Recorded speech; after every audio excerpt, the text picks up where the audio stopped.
ще ви покажа и в басейн. Надявам се да ви е интересно.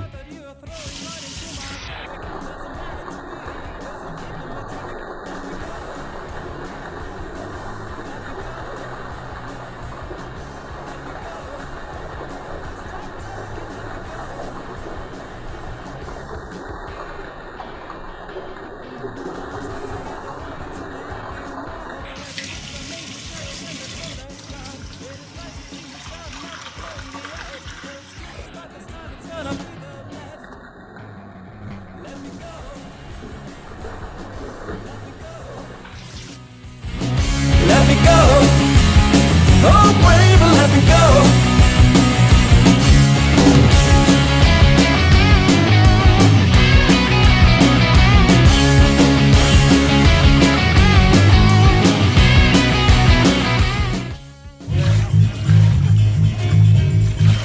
Сега ще направим Water Resist тест в басейна.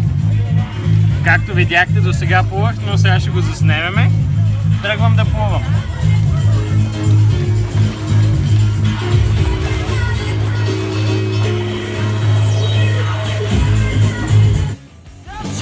Let me go, let me go, let me go, let me go, oh baby, let me go.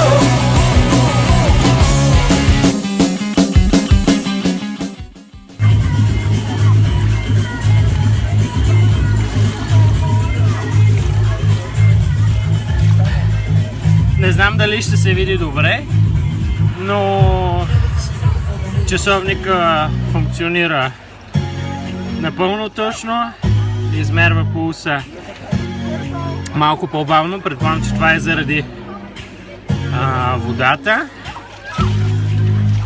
Сега ще видите резултата.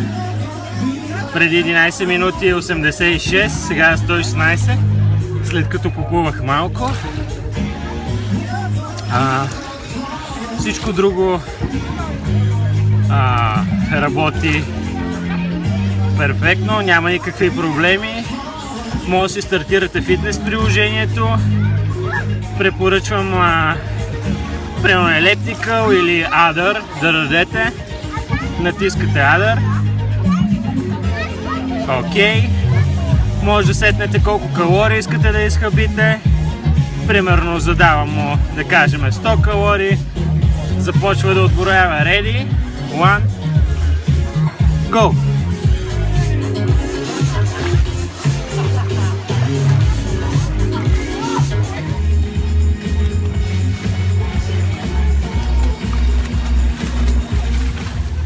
Тък му излязах от басейна. Бях заложил да изхабиме 100 калории. Виждате пулса ми какъв е.